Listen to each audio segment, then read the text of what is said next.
Trading বেআইনী নেকি? Trading ভাৰতত লিগেল নহয় নেকি? আপুনি ট্ৰেডিং কৰি পইচা ইনকাম কৰিব পাৰিবনে?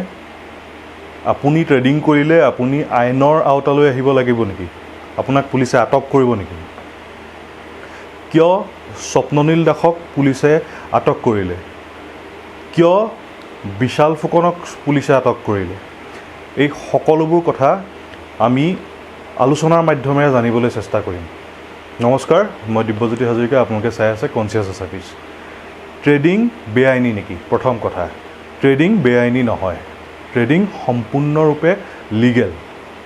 এতিয়া আপুনি যদি ট্ৰেডিং কৰিবলৈ হয় তেতিয়াহ'লে ট্ৰেডিং শিকিব লাগিব, বহুখিনি কথা শিকিব লাগিব, পঢ়িব লাগিব, জানিব লাগিব। ট্ৰেডিং এনেকুৱা বস্তু নহয়, এই ট্ৰেডিং এটা খেল নহয় যে ওপৰলৈ গ্ৰাফডাল গৈ আছে, তললৈ গৈ আছে, আমি মানে প্ৰেডিকশ্যন কৰিব লাগে যে গ্ৰাফডাল ওপৰলৈ যাব তললৈ যাব। হয়, প্ৰেডিকশ্যন কৰিব লাগে, কিন্তু গ্ৰাফডাল ওপৰলৈ যাব তললৈ যাব, তাৰ কিছুমান নিয়ম আছে। কি কাৰণত ওপৰলৈ যায়, কি কাৰণত তললৈ আহে, সেইখিনি বস্তু আমি জানিব লাগিব।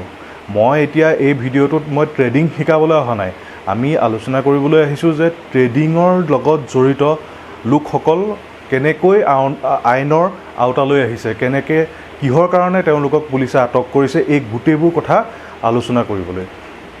এতিয়া ট্ৰেডিং শিকিবলৈ হ'লে আপুনি বহুখিনি কথা জানিব লাগিব। মই ইতিমধ্যেই কৈছোঁ, আপুনি মাৰ্কেট ষ্ট্ৰেটেজি জানিব লাগিব, আপুনি টেকনিকেল এনালাইচিছ আছে কিছুমান, সেইখিনি কথা মই এতিয়া ক'বলৈ নাযাওঁ।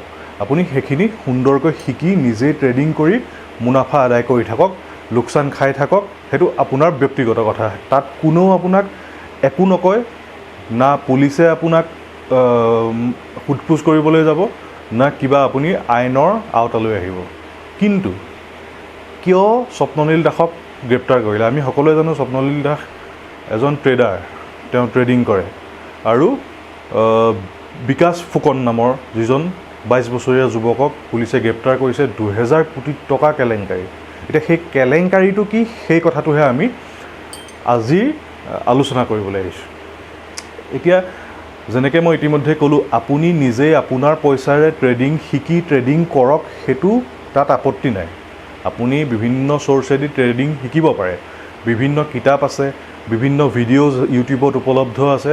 তেনেকুৱা ভিডিঅ' চাই, কিতাপ পঢ়ি নিজেই ষ্ট্ৰেটেজিটো বনাই নিজৰ ষ্ট্ৰেটেজিৰ মতে ট্ৰেডিং কৰিব পাৰে, সেইটোত কোনো বাধা নাই। কিন্তু এওঁলোকে কি কৰিছিলে, এওঁলোকে আনৰ পৰা পইচা লৈ ট্ৰেডিং কৰি ইমান পাৰ্চেণ্ট দিম বুলি এটা লোভ দেখুৱাই তেওঁলোকে পইচা আত্মসাৎ কৰিছিল। সেইকাৰণেহে তেওঁলোকক পুলিচে গ্ৰেপ্তাৰ কৰিছে। আজি স্বপ্ননীল দাসে যদি নিজৰ পইচাৰে ট্ৰেডিং কৰি থাকিলেহেঁতেন তেতিয়াহ'লে কোনো কথা নাছিল। কিন্তু স্বপ্ননীল দাসে এখন ইনষ্টিটিউট খুলি ট্ৰেডিং শিকায়। মই জনামতে, খবৰ পোৱা মতে, যিহেতু মই এজন সংবাদ মাধ্যমৰ লগত জড়িত ব্যক্তি, গতিকে আমি খবৰবোৰ পাই থাকোঁ। তেওঁ এখন ইনষ্টিটিউট নিজেই খুলি তেওঁ ট্ৰেডিং শিকাইছিল পইচা লৈ, আৰু সেই ট্ৰেডিং শিকা লোকসকলৰ পৰা পইচা লৈ পেলাই তেওঁ মানে ইনভেষ্টমেণ্ট আৰু লৈ তেওঁ ইনভেষ্ট কৰি নিজেই পইচা ঘটিছিল আৰু কাৰোবাক ৰিটাৰ্ণো দিছিল। সেইটো কিন্তু সম্পূৰ্ণ ইলিগেল। আপোনাক যদি কোনোবাই কাইলৈ কয় যে মই ভাল ট্ৰেডিং কৰি আছোঁ, মই চাওক ইমান মুনাফা লাভ কৰি আছোঁ, আপুনি মোক পইচা দিয়ক, মই আপোনাৰ পইচাখিনি লগাম, মই আপোনাৰ পইচাখিনি ট্ৰেড কৰি আপোনাক মই লাভ দিম, আপুনি কেতিয়াও নিদিব। কাৰণ তেওঁ সেই কামটো কৰিবৰ কাৰণে লিগেল ৰাইট পাৰ্চন নহয়। তাৰমানে আপুনি নিজেই ট্ৰেডিং কৰক, সেইটো বেলেগ কথা। আৰু নিজে ট্ৰেডিং কৰিব নোৱাৰিলেও, নিজে যদি নাজানে আপুনি ক'ত ইনভেষ্ট কৰিব লাগে, তাৰ কাৰণে লিগেল ব্যৱস্থা আছে, সেই ব্যৱস্থাটোৰ বিষয়েও মই কৈ আছোঁ। এতিয়া এওঁলোকে বহু মানুহৰ পৰা পইচা লৈছিল, ইনভেষ্টৰৰ পৰা পইচা লৈছিল। বহুকেইজন নামী দামী ব্যক্তিয়েও তেওঁলোকক পইচা দিছিল। তেওঁলোকৰ এইটো আশাতেই দিছিল যে পইচা তেওঁলোকৰ বাঢ়িব, ডাবল হ'ব, ইমান পাৰ্চেণ্ট পাম, সেই কথাখিনিৰ কাৰণে, মুনাফা লাভৰ কাৰণে তেওঁলোকক পইচা দিছিল। কিন্তু সেই পইচা লৈ স্বপ্ননীল দাসে কি কৰিছিল, বিকাশ ফুকনে কি কৰিছিল, সেইটো তেওঁলোকে চোৱা নাছিল।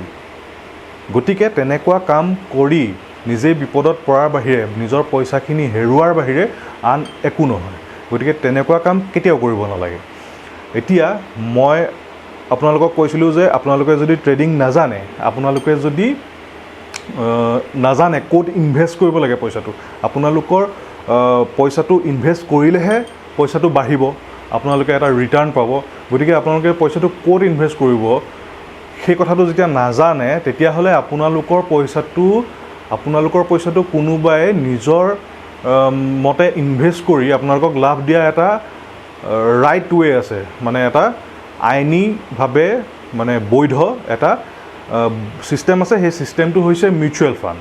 মিউচুৱেল ফাণ্ডবিলাক কেনেকুৱা ধৰণৰ মই আপোনাক কৈছোঁ। এতিয়া আপোনালোকে যদি নাজানে কেনেকৈ ট্ৰেডিং কৰিব লাগে, আপোনালোকে নাজানে ক'ত ইনভেষ্ট কৰিব লাগে, তেনেকুৱা মানুহৰ পৰা পইচা কালেক্ট কৰে। মিউচুৱেল ফাণ্ডৰ যিটো এজেঞ্চি থাকে তেওঁলোকে পইচাটো কালেক্ট কৰি লয়। এইটো সম্পূৰ্ণ লিগেল, এইটো সম্পূৰ্ণ বৈধ। তেওঁলোকে পইচা কালেক্ট কৰি তেওঁলোকে ইনভেষ্ট কৰে শ্বেয়াৰ মাৰ্কেটত আপোনাৰ হৈ।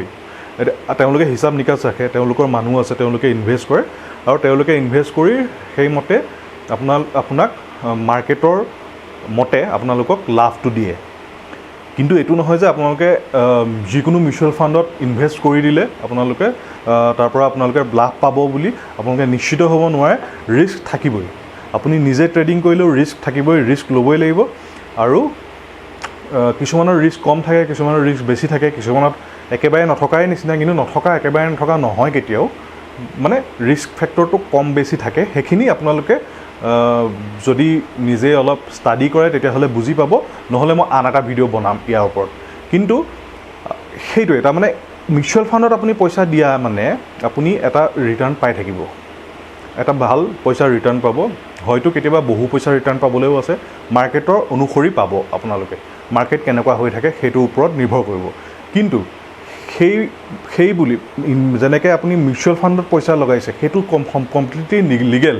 সেইটো আপোনালোকৰ মানে প্ৰুফ থাকিব, সেইটো আপোনালোকৰ কাগজ পত্ৰ থাকিব, সেইটো আপোনালোকৰ একাউণ্ট থাকিব। কিন্তু এওঁলোকৰ নিচিনা মানুহ লিগেল পাৰ্চন নহয় সেই কামবোৰ কৰিবৰ কাৰণে। লোকৰ পইচা তেওঁলোকে তেনেকৈ ডুবাব নোৱাৰে বা তেনেকৈ লোকৰ পইচা লৈ লাভবিলাক কৰিব নোৱাৰে। সেইটো সম্পূৰ্ণ বেআইনী।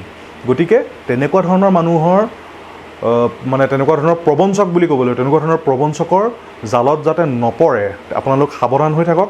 আৰু এটা কথা কওঁ, কোনেও পইচা আপোনাক তেওঁলোকে, মই শুনা মতে বিশাল ফুকনে হেনো কয় যে মাহে 30% ৰিটাৰ্ণ দিব। অসম্ভৱ। সম্ভৱো হ'ব পাৰে, কিন্তু কেনেকৈ দিব তেওঁলোকে? গেৰাণ্টি কেনেকৈ দিব? কাইলৈ যদি মাৰ্কেট ডাউন হৈ যায়, তেওঁলোকে ইনভেষ্ট কৰা শ্বেয়াৰটো যদি কমি গুচি যায়, তেনেকৈ কেনেকৈ দিব? তেওঁলোকৰ এনেকুৱা কি ছিক্ৰেট আছে যে তেওঁলোকে একদম মানে আপোনাৰ লাভেই দিব? গতিকে তেনেকুৱা ধৰণৰ কোনো প্ৰৰোচনাত ভুল নাযাব আপোনালোক। কোনো ধৰণৰ তেনেকুৱা একো কথা নাই যে আপোনাক গেৰেণ্টিড ৰিটাৰ্ণ দিব পাৰিব। কিবা এটা ব্যৱসায় কোনোবাই কৰিবলৈ লৈছে, আপুনি ব্যৱসায়টোত অংশীদাৰ হ'ব খুজিছে, উইথ লিগেল পেপাৰ্ছ, সেইটো বেলেগ কথা। কিন্তু এনেকুৱা ধৰণৰ কামবোৰত আপোনালোকে ইনভেষ্ট নকৰিব। কিয়নো আপোনাৰ পৰা পইচাটো লৈ তেওঁ ট্ৰেডিং কৰিব বুলি তেনেকুৱা কোনো নিয়ম নাই। তেনেকুৱা কেৱল মাত্ৰ মিউচুৱেল ফাণ্ডৰ ক্ষেত্ৰত হ'ব পাৰে। আপোনালোকে অতি সহজ আৰু ছেফ আপোনালোকে মিউচুৱেল ফাণ্ডত ইনভেষ্ট কৰক। আপোনালোকে এনেকুৱা ধৰণৰ প্ৰবঞ্চকৰ জালত পৰাতকৈ আপোনালোকৰ বহু কষ্টৰ মূৰত ঘটি অনা টকা যাতে কোনো প্ৰবঞ্চকে আপোনাৰ টকা লৈ লাভ কৰি এটা বিলাসী জীৱন কটাব নোৱাৰে, তাৰ কাৰণে আপোনালোকে ভাল ধৰণে ষ্টাডি কৰি, ভাল ধৰণে কথাবোৰ জানি বুজি এটা মিউচুৱেল ফাণ্ডত আপোনালোকে ইনভেষ্ট কৰিব পাৰে। তাৰ ফলত আপোনালোকৰ পইচাও সুৰক্ষিত হৈ থাকিব, আপোনালোকৰ ৰিস্কো কম থাকিব আৰু আপোনালোকে লাভো পাব। মূল কথা এইখিনিয়ে মোৰ ক'বলগীয়া আছিল। বহু মানুহে শুনি আছে কেনেকুৱা ধৰণৰ স্কেম চলি আছে, কেনেকুৱা ধৰণৰ মানুহক প্ৰৰোচিত কৰি, কেনেকৈ প্ৰবঞ্চনাৰ জালত পেলাই মানুহক কেনেকৈ ঠগি আছে, কেনেকৈ সাধাৰণ নাগৰিক এজনৰ পইচাৰে, যিজনে বহু কষ্ট কৰি টকা উপাৰ্জন কৰি ইনভেষ্ট কৰিব খুজিছিল কিবা এটা লাভ পাম বুলি, তেনেকুৱা মানুহৰ পইচাৰে লাভ কৰি বিলাসী জীৱন কটায়। অদ্ভুত কাৰবাৰ। তাৰমানে এনেকুৱা ধৰণৰ প্ৰবঞ্চকক একদম কঠোৰতকৈ কঠোৰ শাস্তি দিব লাগে আৰু মই ৰাইজলৈ অনুৰোধ জনাইছোঁ যাতে এনেকুৱা ধৰণৰ প্ৰবঞ্চকৰ জালত নপৰে আপোনালোক। গতিকে আজিৰ ভিডিঅ'টো মই এই কথাখিনি ক'বলৈ নিৰ্মাণ কৰিছিলোঁ আৰু আপোনালোকৰ আগত এই ইনভেষ্টমেণ্টৰ কথাটো ক'বলৈ বিচাৰিছিলোঁ। ইতিমধ্যে মই উল্লেখ কৰিছোঁ। আৰু আপোনালোকে এটা কথা মন কৰিছেনে, এনেকুৱা ধৰণৰ প্ৰবঞ্চকবোৰে কিয় আজি এনেকৈ ধৰণৰ জাল পেলাব পাৰিছে?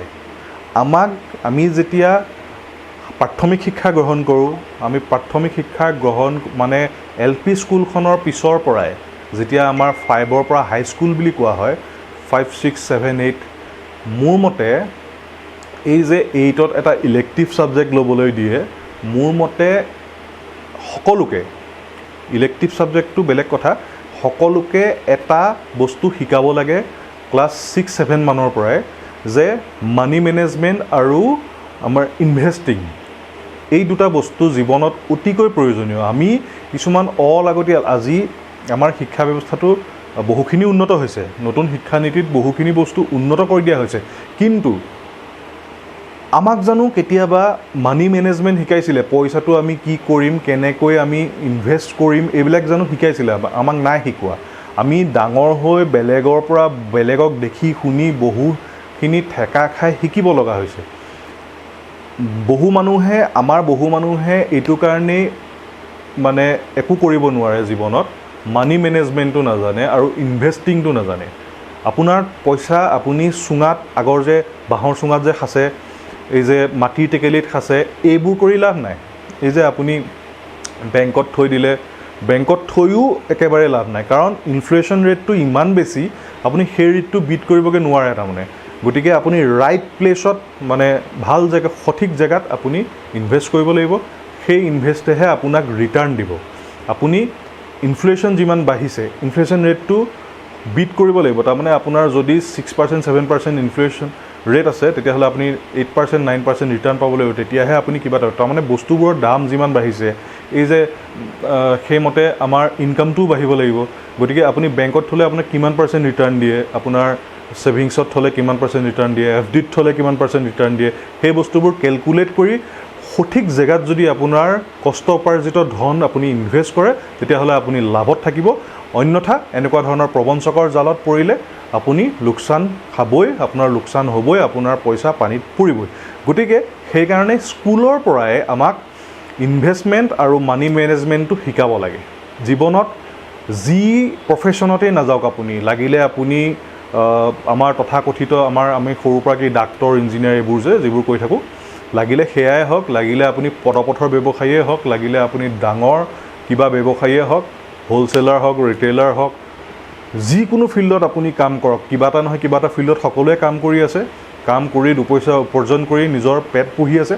গতিকে আপুনি যিকোনো ফিল্ডতে কাম কৰক, কিন্তু আপোনাক চবতকৈ প্ৰয়োজনীয় বস্তুটো হ'ল আপোনাৰ মানি মেনেজমেণ্ট আৰু ইনভেষ্টিং। আপুনি কষ্টোপাৰ্জিত ধন আপুনি ক'ত ইনভেষ্ট কৰিব, কাইলৈ আপোনাৰ বস্তুটো কেনেকৈ বঢ়াব, ইনকামটো কেনেকৈ বঢ়াব, সেই বস্তুখিনি আমি জানিব লাগিব।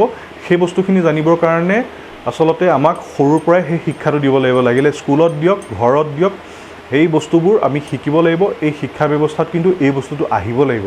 নহ'লে আজি বাহিৰৰ দেশত কি হয়, আপোনাৰ ইনভেষ্টমেণ্টটো শিকায়, মানি মেনেজমেণ্টটো শিকায়, সেইকাৰণে তেওঁলোকৰ মাজত ইনভেষ্টৰ বেছি, তেওঁলোকে ইনভেষ্ট কৰি ৰিটাৰ্ণটো পায়, তেওঁলোকে ব্যৱসায়ো কৰিব জানে। গতিকে আজি আৰু সেই আপোনাৰ বাঁহৰ চুঙাত বা সেই টেকেলিত বা বাকচত পইচা থোৱাৰ দিন নাই। আপুনি ভাল জেগাত, আপোনাৰ লাগিলে 100 টকাই হওক বা 1000 টকাই হওক, লাখ টকাই হওক, কোটি টকাই হওক, আপোনাৰ যিটো সাঁচতীয়া ধন আছে, আপুনি সেই ধন সঠিক জেগাত আপুনি যদি ইনভেষ্ট কৰিব পাৰে, তেতিয়াহ'লে আপুনি এটা ভাল ৰিটাৰ্ণ পাব পাৰে। আৰু আপুনি চাওক, মই কি কৈ আছোঁ, আপোনাৰ ওচৰত ধৰি লওক আপোনাৰ ওচৰত 1 লাখ টকা এটা আছে, আপুনি 1 লাখ টকাটো যদি বাকচত সাঁচি থৈ দিয়ে, সেই 1 লাখটো 1 লাখেই হৈ থাকিব, 1 লাখো হৈ নাথাকে, সি কমিহে যাব। কিয়, কেনেকৈ কমি যাব? কাৰণ আজি 1 লাখ টকাৰ যিটো মূল্য, হয়তো 10 বছৰ পিছত 1 লাখ টকাৰ মূল্য সেইটো নাথাকিব, সেইটো কমি হয়তো 80,000 মান টকা হৈ যাব, 90,000 মান টকা হৈ যাব। গতিকে সেইটো আপোনাৰ হিচাপ কৰিবলৈ 1 লাখ টকাই থাকিব, কিন্তু সেই তাৰ মূল্যটো কমি যাব। ইনফ্লেশ্যনটো যিহেতু ৰেটটো বছৰি বাঢ়ি গৈ আছে, এতিয়া কিমান পাৰ্চেণ্ট বাঢ়িছে, কি কথা কি বতৰা সেইখিনিলৈ নাযাওঁ, সেইখিনি আপোনালোকে অলপ অধ্যয়ন কৰিলে বুজি পাব। গতিকে সেই 1 লাখ টকাটো যদি আপুনি 10 বছৰৰ পিছতো 1 লাখেই হৈ থাকিব লাগে বা 1 লাখৰ পৰা বাঢ়ি 1,10,000 হ'ব লাগে, তেতিয়াহ'লে আপুনি সঠিক জেগাত ইনভেষ্ট কৰি থ'ব লাগিব। গতিকে এই বস্তুখিনি আমাক নিশিকোৱাৰ কাৰণেই আমি কি হয়, মোৰ ককা দেউতাৰ দিনত বহুত ধনী মানুহ আছিলে বুলি কয়, কিবা আছিলে, কিন্তু আজিতো আমাৰ একেবাৰে একো নাই। মানে কিয় একো নাই?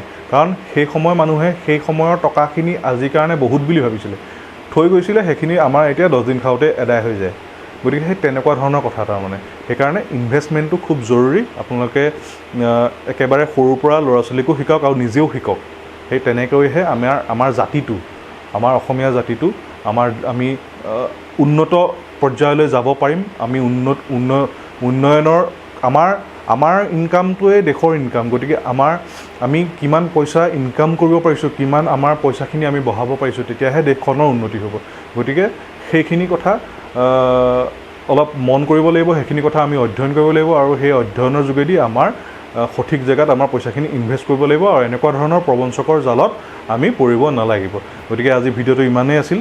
আপোনালোকে কেনেকুৱা পালে আপোনালোকে কমেণ্ট কৰি জনাব, আৰু যদি মই কিবা ভুল কথা কৈছোঁ তেতিয়াহ'লে মোক শুধৰাই দিব, আৰু আপোনালোকে যদি আৰু কিবা এড কৰিব খোজে তেতিয়াহ'লে আমাক কমেণ্ট কৰি জনাব। মই আৰু এটা ভিডিঅ' এই ক্ষেত্ৰত প্ৰস্তুত কৰিবলৈ চেষ্টা কৰিম। ধন্যবাদ, নমস্কাৰ।